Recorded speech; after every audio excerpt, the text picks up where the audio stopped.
Hey, Cristina. Hey, Wendy. Welcome to the show. Hi, Thanks. Thanks for having us. Great to be here. Really awesome. This is actually the first time, and I think we're in like the 90s in terms of which episode we're on. This is the first time we've had two people on the other side of the camera at the same time. Oh, we're glad we can be the first. Yeah. We're a team. You get us both. It like gives me a lot of hope for like potential future of us like actually seeing each other in real life. So I think it's really awesome. And what a background. Who are you in the office? Well, we're my home office. Yeah. Oh my, What's your What office about- like the last year? Yeah. I mean, to be honest, I think I've seen Wendy twice in the last 12 months. So We've been working apart for it's a bit of a reunion. Yeah. Oh, well, your background is so great. It could be virtual, honestly. Well, we always love to kick off our interviews with learning more about you, and there's two stories here. And so I'm super excited to hear how they intertwine. But, a lot of our listeners are aspiring, femtech innovators or workers or investors, and there is no femtech degree. And so we usually have these like strange careers. So can you tell us where y'all are from? Where did you study? Did you have careers before that? How did you meet? And then like, how did you end up here? I know it's a big question, but I love the back end story of it. Absolutely. This is Cristina speaking. Maybe I'll start. My background it's actually in biotech. I'm a biologist. I used to work for Baxter Healthcare for a number of years in the US. Then went back to school, got my MBA, fell in love with a young, handsome Swedish guy. So came to Sweden, did a bit of management consulting. And honestly, Brittany, for the last 10 years, I've really just been engaging with the things that I'm really passionate about. And it's primarily two things right now. It's financing feature-length documentaries, which I also do with a lovely partner, and doing this work together with Wendy at the Case for Her. And it's resulted in me doing a few other things, serving on some boards of women's health, social enterprises, and yeah. Oh my gosh. Are you in Sweden right now? Yes. Yeah. Just outside of Stockholm. Yeah. So cool. Okay. Wendy. My background is, well, I'm a Canadian and I came to Sweden for a job, but I have an English literature degree from Queen's University in Kingston. And my background, I started working early on at the Toronto Stock Exchange and eventually got into the design and development of exchange trading systems and equity, derivatives, futures, that kind of thing, and came to Sweden as a consultant. And that's when I met another handsome Swedish guy and ended up staying here and building a family. And then for the last, oh my goodness, I would say 10 plus years have been working in philanthropy through the Family Foundation that we branched out into. We call a good side and a green side. I get the good side, which is the humanitarian, and my husband has the green side. So he does climate change and opportunities there. So we're kind of working at the intersection of climate and gender. Oh my gosh. Y'all are like living fantasy lives that I wish I had. Like, I guess I do have. I'm missing the Swedish husband. That's the part I'm missing. But otherwise. Great, I have to say. Yeah. And maybe it's a little bit interesting to lead in with a bit of how we met. Yeah. Yes. Where did you that's meet? of interest. I think both Wendy and I kind of started our philanthropic journey around the same time, about 10 years ago. Yeah. And 10, 12. Mm-hmm. I felt really alone in that, starting a foundation and being the first person on my side of the family and also my husband's side of the family. We launched this foundation and it was really difficult to get information. It was really difficult to get support. It was impossible to find a mentor or any great role models.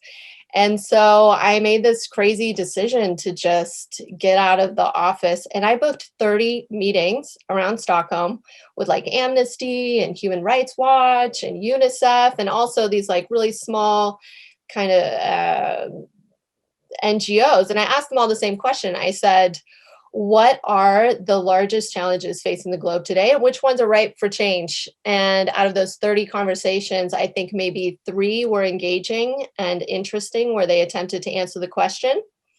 And one of these individuals was at a larger NGO, and they brought me a proposal focused on menstrual health. It was actually an $8 million proposal. And I said, that's really interesting. I've never given a grant before in my life. I think you're a bit off here, but I really like you. So let's keep going. And I think I got it down to like $3 million. And I was thinking more like, I don't know, 10 grand or something. And I said, fine. If you're going to keep bringing me this proposal, it's fine. But give me what I really need. I need co-funders. Yeah. And after a couple months, look who showed up. And I didn't even know. I was just starting my philanthropic journey then. I really didn't know that you could ask other funders to come to the table. You could make that demand. But we were also, my husband and I, we had been funding schools, women's health, leadership, and opportunities for quite some time. And we had been thinking about opportunities to go further upstream in the development cycle. So it was really interesting because we had kind of come to the conclusion there had to be something else. So meeting Cristina was really catalytic in my thinking at that point of where we could make change. And that just sparked the start of a spectacular friendship. And I think the Canadian government, go Canada, yeah, funded that proposal. But Canada's the best. Yeah, I got you. Yeah. It reminds me a lot of me and my co-founder, Dr. Julie Hakim, because, you know, I was already in the innovation startup world, and I was giving a talk at Rice University about entrepreneurship and starting a company. And she was in the, as a student, like a listening in audio student, in her scrubs. And she came up to me afterwards and she said, I'm a pediatric gynecologist and I'm trying to make this med device, but I'm, you know, I at times feel discouraged about continuing. It's so hard. Do you mind if we get coffee? And I said, sure. Yeah, let's get coffee. And she told me about how there is no such thing as a medical stent for especially pediatric vaginas. And so she does surgeries, reconstructive surgeries, or, cancer on kids, and there's nothing to help hold the vagina open. And so a lot of times it just collapses, and like these girls have lifelong issues. She's telling me this, and she's like, I just don't know if I could keep going. It's so hard. And I was like, I don't care what you have to do. Like, you need to do this. Like, this is really, really important. And like, you know how founders just sometimes get tired and they need that outside input. Like, oh my God, this is so important. And I was like, tell me more about like this women's health issue. I can't believe like we don't have something made for that yet. And like, it really sparked for me, like, are you kidding me? I'm out here like at the Women's March. I'm out here talking about women's rights. And I didn't even know like our own healthcare system is so unequal, right? Yeah. So do you guys feel like you feed off each other like that? All the time. Absolutely. Yeah. You know, it's really, our personalities are a little bit different, yet we're still the same. It's, but Cristina makes me take chances and risks that I otherwise wouldn't have taken if I was sitting alone. Yes. And Wendy keeps us organized and makes sure that we pay our bills, just so we know who's who. I don't know. Is that accurate? That would be pretty accurate. Yeah. So I love that blend. And so you get this like initial menstrual health proposals, you bring in other founders, you meet Wendy. When did you form the case for her? Officially in 2017. That was when we decided, because what we were doing is we were funding these things separately as our two different foundations. And we decided that we could really make most impact if we had a common name, if we called ourselves with something that was recognizable, because we really realized that our biggest impact can be in advocacy, in bringing more funding into this space. And to do that, you needed to have a name. You needed to build a brand. You needed to be recognizable and trustworthy. So by creating the case for her, we created that brand. I don't think you're being very honest. You don't think so? The truth is, we had to be called the case for her because everybody thought we were the same person. Yeah, that's true too. That's true. It's like, is this Wendy or is this Cristina? Which North American is this that we're speaking to? Yeah, exactly. I mean, to be two sort of middle-aged white lady North American menstrual funders from Stockholm, there couldn't be more than one. It was funny. I was sitting at someplace talking to somebody like, oh, I should introduce you to this other person who funds menstrual health. I'm like, that would be her. Well, it's either me or it's either they're thinking about you. So forming the case for her was fantastic because, again, to Wendy's point, we could really start moving into advocacy, really build that brand. And then the thing that really launched us or maybe it's worth mentioning, when we really started partnering and kind of doing things together 50-50, we thought that it would really offload us. Yeah. But really our work's just kind of been exponentially increasing every year. So we hired a small team under the Case for Her, and it's been fabulous. Mm-hmm. Amazing. And so tell our listeners, what is the Case for Her? What do y'all do? So we like to call it a philanthropic investment portfolio. And I don't know if anyone else uses that language, but I think it's important to be really clear that we take philanthropic kind of pioneer capital, and we don't just give grant funding, but we're actually financially or financing agnostic. We do everything from grant funding to equity investments, convertible, short-term loans, working capital loans. We don't care what kind of money it is. And we actually don't care about the geography. We're geographically agnostic too. So if you look at these two investment portfolios in menstrual health and female sexual pleasure, it's investments in El Salvador, Nepal, Pakistan, India, Uganda. East Africa. Again, we don't care because it's really a tool for the two of us. It's a learning portfolio for us to get super smart and to use our voices and to advocate for large scalable amounts of funding to go into this space. Mm-hmm. So I love that. First of all, I love it, period. And I feel like that blend of being a philanthropic like grant donor and an investor that's maybe, negotiating term sheets on convertible notes. Like I feel like usually the motivation behind those two are kind of different. Like, and this, please tell me if I'm wrong, but I feel like philanthropic is like, I want to leave a legacy. It's not about coming back. It's about doing good. And then like term sheets are about getting your money back, right? I always am telling founders, investors are not donating you their money. They want an exit, right? Because a lot of founders are like, I'll just do this forever, keep getting investment. And I'm like, the profession is about getting your return. And so can you tell me about like, how do you tease that apart, or like why don't you just give grants to startups? Why do you also go down the investment route too? Do you mind if I weigh in? No, go ahead. Yeah, okay. Yeah. Well, I think there's certain things that are clearly for grant funding. Like Wendy and I fund some really key metrics work. We find that large funders aren't going to move their funding if they can't measure what they're doing. So obviously that's not going to be an investment. But I think a really good example going in the other direction would be some of the investments that we've made clearly in social enterprises into companies like B-Girl and AfriPads, where a small investment ends up resulting in a sustainable company that's profitable, that has staying power, that's growing markets, that's delivering a necessary and high-end product to millions of girls. Yeah. And we do expect to get a return, but we're just talking about, we're going to steal the term from Jacqueline Novogratz and Acumen, but patient capital. Yeah. So it's part of building markets in a longer term, change, and it's all mission driven. We call them mission driven businesses. So, yeah. But I would also say you could have, a company, for instance, working in menstrual products where we are equity investors, but at the same time, we consider putting in grant funding, let's say for a communications campaign, for research, for developing education materials. Exactly. Yeah. Got it. Amazing. And you guys have you started with the menstrual, health, and now, looking through your portfolio and your website, you are really on menstruation and sexual health. Can you tell me why y'all have landed on both of those topics? Well, menstruation, because we just saw that as a key women's health issue that was just so massively underfunded, and it was nobody funds it.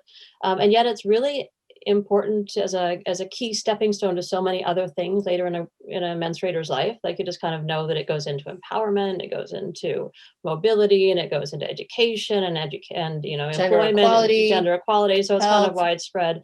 And then the more we started learning from the menstrual portfolio, we could understand the benefits of also including sexual empowerment and sexual pleasure as an opportunity, because that's also equally tied into all of those same things. And we're already trying to get menstruation into sexual reproductive health education agendas. And that's where sexual health and wellness and pleasure need to go as well. Well, and I mean, we might look like two super nice, friendly philanthropists, which we are, but we're also a bit of badass. And the fact is, because it's our money, we don't have to really answer to anyone else, which means that Wendy and I can be super cutting edge, make super innovative investments. We can be fast, flexible, risk tolerant. And there aren't that many people that can fund in that space. Yeah. And that's exactly the kind of funding that needs to go into massively underfunded key women's health issues that are highly stigmatized at a global level. And it's funny, once we get into these rooms, like you can talk to somebody at some of these NGOs or the bilaterals and say, oh, I wish we could have that question or that conversation. I wish we could be, raising this up. So we kind of see ourselves as breaking it open so that it becomes more mainstream.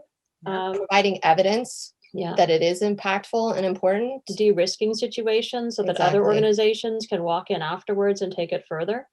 So you guys I'd love to just give an example if that's okay. And I mean, I think, we of course get more questions about the sexual pleasure, female sexual pleasure portfolio. And of course it's meant to be provocative, right? Women's pleasure has to be squarely put in the health arena, like men's has been for a very long time. Mm-hmm. And so I think just to kind of set that scene for the kinds of questions that Wendy and I would be asking, we're curious whether by taking a pleasure-based approach, let's say in sex ed for adolescents, is it possible that by taking a pleasure-based approach and actually telling adolescents what they want to know, because they're having sex because it's pleasurable, so tell them what they want to know, and then could it be that they actually remember the things that they need to know more because they're listening and taking it in at a different level? Mm-hmm. And could we actually measure a greater uptake of goods and services at local clinics like contraceptives and HIV self-testing? And I think the answer is yes, but we've got to push it and get that evidence. Are you referring to sex ed in which countries? Well, global. Any country. Any place where there are adolescents. Yeah, we did a pilot together with Y Labs in El Salvador, but our hope is that the work out of that can be pulled anywhere, really. Yeah.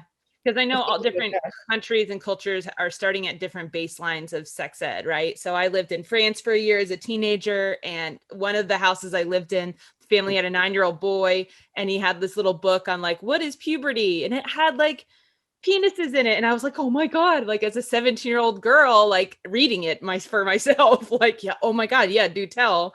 And so like we have French, we have Texas, we have, I don't know where Sweden's at on the sex ed spectrum, but for you, it's more about, whatever school system kind of allows you to have influence. You're not like, do you have priorities in terms of where you're going to go first?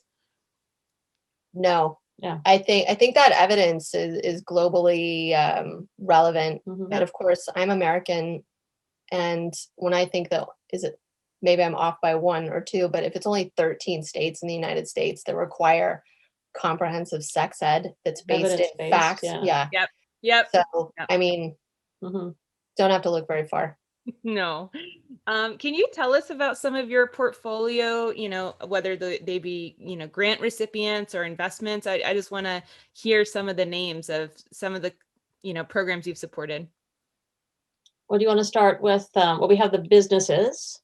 We have... Well, menstruation or pleasure? Where should we start? Menstruation. Let's start with the menstruation. I might have to call up our website to remember them all. Come on. Well, if we talk about Femtech, because that's what we're here to discuss, Clue, the menstrual app, or one of the largest global women's health apps. Mm-hmm. Then some social enterprises. We have B-Girl that does period panties, AfroPads, cloth reusable menstrual pads. Of course, the grant funding for metrics. Yeah, we have a project active with UNICEF, Oki, which is a open source. It's not like a Clue, but it's an open source app for adolescents that's available in 2 versions, a white label and MOU version. And the idea is to provide an encyclopedia-based information anywhere, but with the fun and accessible and globally available. What else do we have?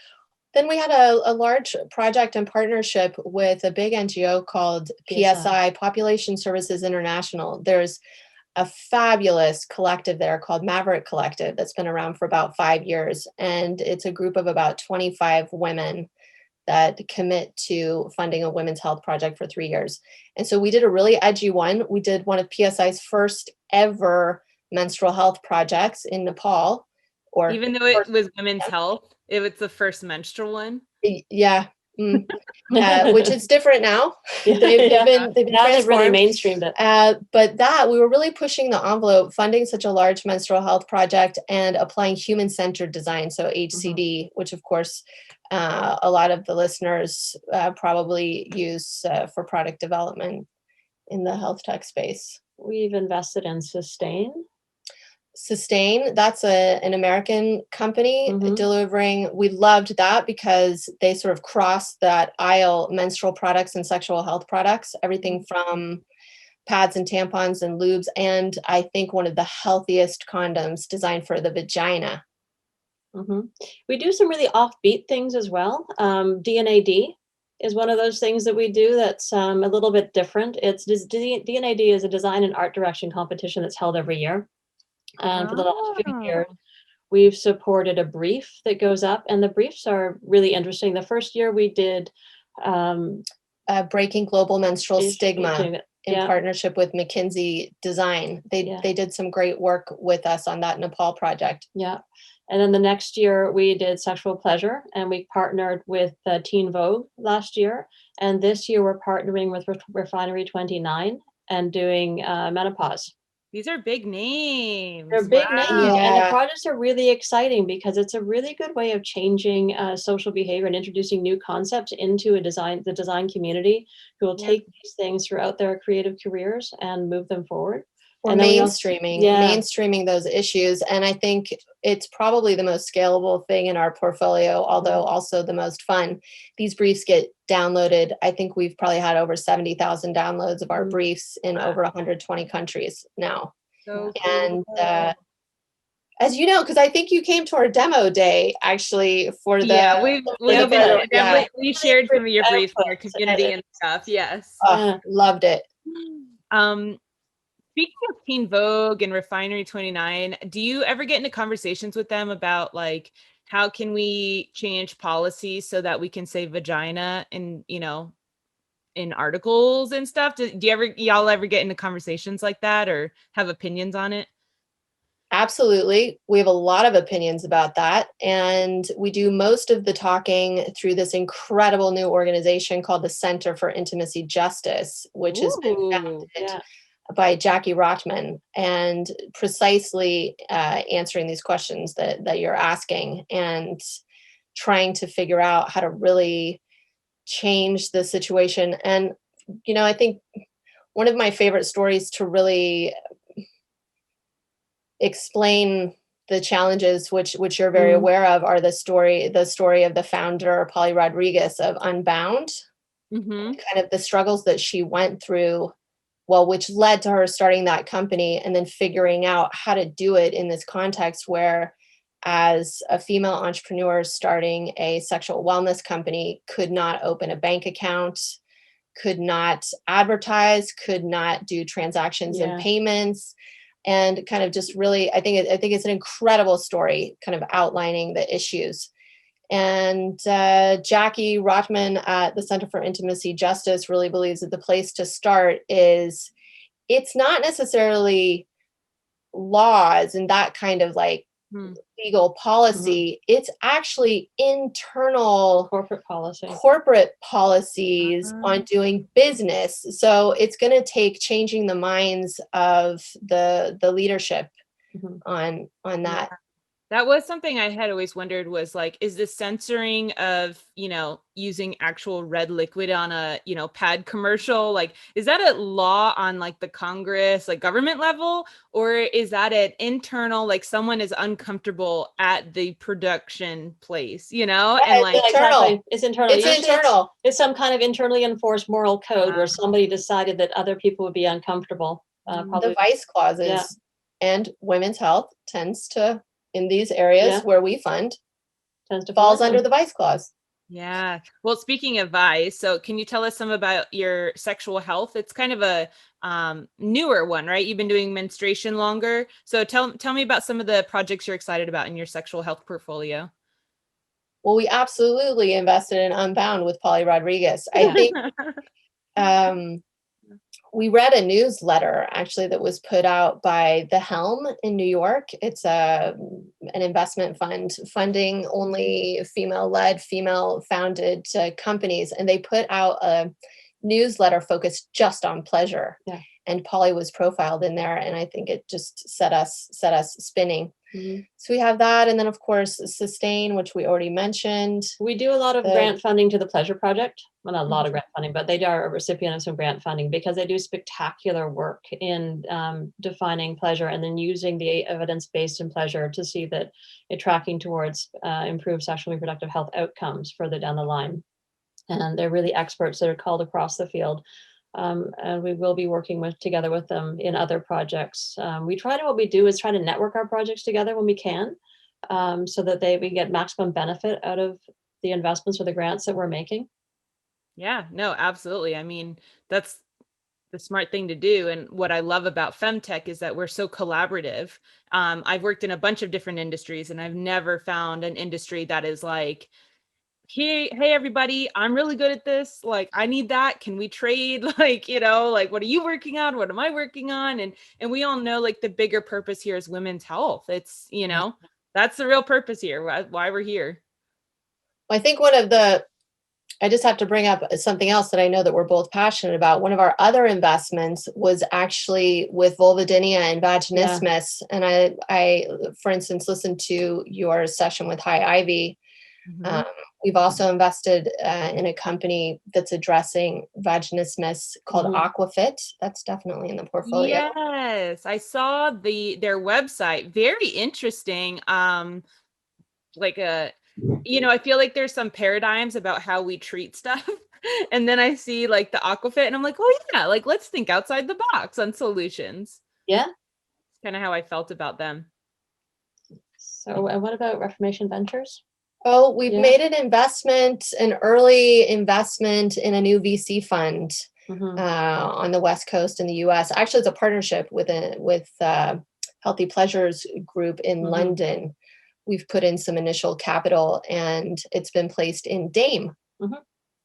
Dame, amazing. Wow. So your LPs and funds as well. I love Carly from Reformation. She's awesome. Yeah. Absolutely. So you are making all the impact. You're making all the impact. If you have listened to even just 5 of our nearly 100 episodes, you'll hear that the last question is, what do we need more of in order for Femtech to be successful? And literally like 8 times out of 10, everyone says money. And so you guys are actually doing it. And like, that's the impact that is going to change women's lives, save women's lives, improve their lives. And as we say at Femtech Focus, women's health is everyone's health. And so as we improve women's health, literally every gender's health will improve. Every economy will improve, right? Are you of the same opinion? Absolutely. Absolutely. Definitely. And I think Wendy and I are continuing to get more bold and brave. And I had an incredible conversation with a founder that I know 2 days ago, Rupan Gill at Vitala. And it kind of blew my mind because I think that Wendy and I are, being pretty brave. But when I thought about, okay, what's the next most highly stigmatized, what's maybe the most stigmatized women's health issue of all? And all of a sudden, I think we need more abortion companies, if we can say it like that. So I think self-care, self-administered, I think what she's doing is incredible. And I would love to see more for-profit companies and technologies and ideas in that space. 100%. I love that because I've, been tending Femtech stuff for about 2 years now. And there was a point last summer, I think, where I finally was like, I have not seen one panel, one event, one company, one episode about abortion. And it's like, if 1 in 4 women in the world have one, we didn't have the panel on it, y'all. Like, and so then we got Rupan on, and I've been very open on many episodes about my experience of having an abortion, and and people are like, wow, thanks for being so vulnerable. And I'm like, yeah, I'm 1 in 4. Like, so unless we talk about it, like, it's absolutely a need, 100%. Yeah. I think, especially having gone through a bit of COVID this past year, and it's given us an opportunity to really reflect. And this idea of putting women's health in their own hands when possible, especially a lot of the issues that we're working on. Self-care is really an option. It's about information and education and tools. Let's enable more of that. What are some of the future goals for the case for her? I always joke that we want to put ourselves out of business. Our goal actually, I say that our goal is to get more funding into this space to the point where our funding is no longer necessary. Yeah. So that's how I see us. Same for you, Cristina. Future goal. I have a few good years left. Maybe we can get out of menstruation and go into one of these other edgy areas. More edgier. Yeah, I would love to do more in the menopause space. Yeah. We've got to figure out how to do that. Not ready to start shutting down. We got to get more funding and more energy into the space. 100%. Well, that actually leads really well into my next question, which is, we have a lot of aspiring Femtech founders. I think it's like 40% of our listeners are actually university and graduate students, which I think is super cool that like they want to work in the space. What is an area in women's health and wellness that still needs innovating? Well, I think we just covered a really big one. Yeah, I thought so. I was like, oh, I think we're trickling into it. I think abortion and menopause. I think I read an article just the other day. It was published by a UK-based organization that said that I think there was 14 million working days lost every year to menopausal women in the UK. And that itself was a massive economic opportunity, not to mention the number of women that are going from doctor to doctor and a diverse number of symptoms, not being able to figure out what actually is going in their bodies. So that could, for any country that has a healthcare system included, that's a massive savings right there.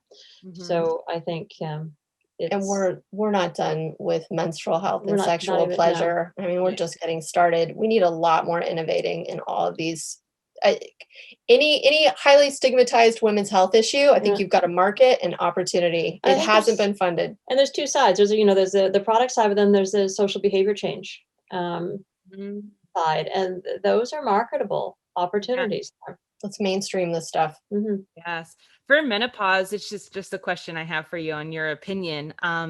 I've heard that it's been hard for menopause companies to be really successful right now because there is a lack of tools in order to like really understand or track menopause. And what we realize is that like, oh, we actually need a lot more R&D before we can like even create products for it. Do you see that too, or hear people talking about that?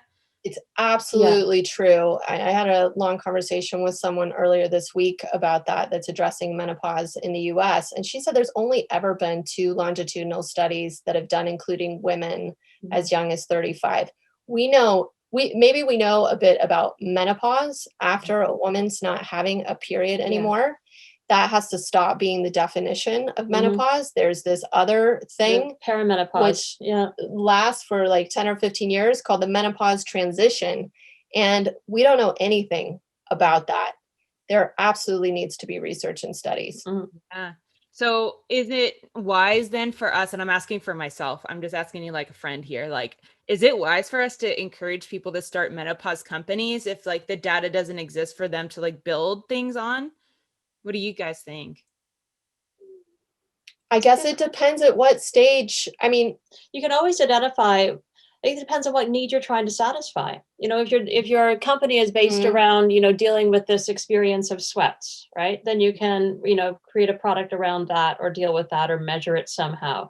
If your idea is dealing with the brain fog kind of thing, then maybe you deal with an app that has to do with tracking these episodes and trying to tie them to other things. If you want to do temperature fluctuations, you can tie it to, rings and devices and things that you have.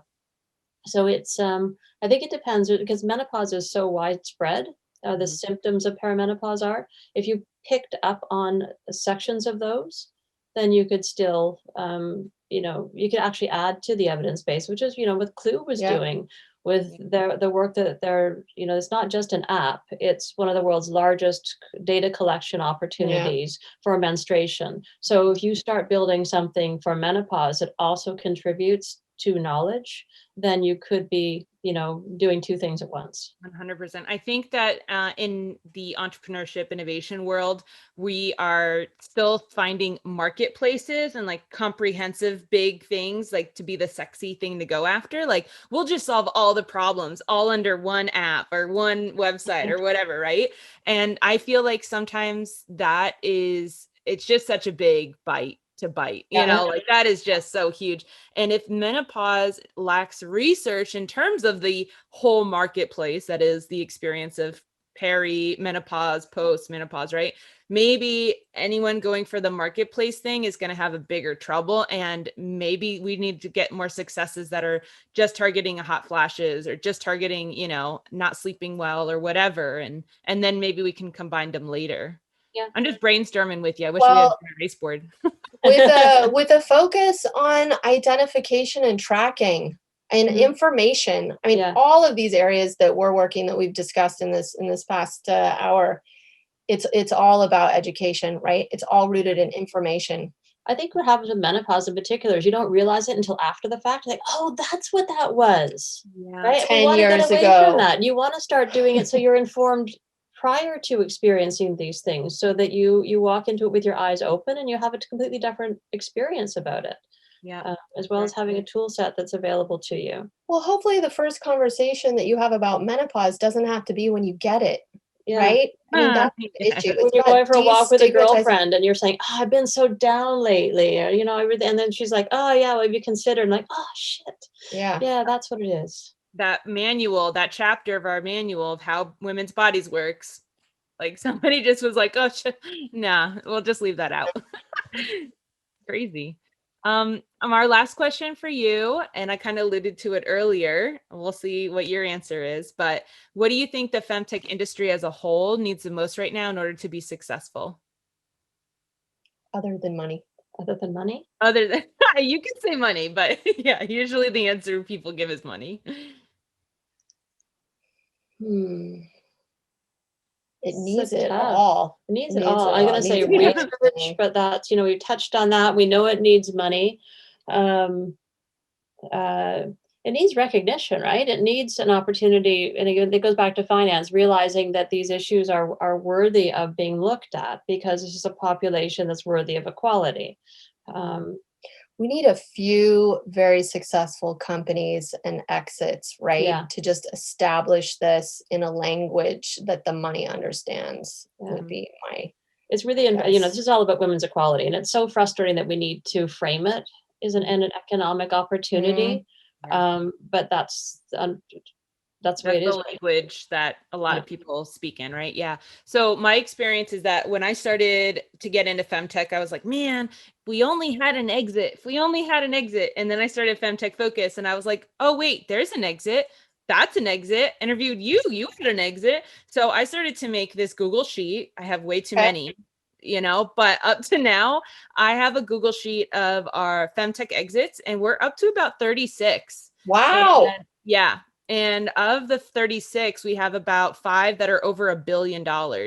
No way. And so we actually are going to be publishing this database pretty soon. And actually at our March 22nd summit, I will be doing the Femtech landscape. It's a talk I love to give, but I'll be actually presenting this data.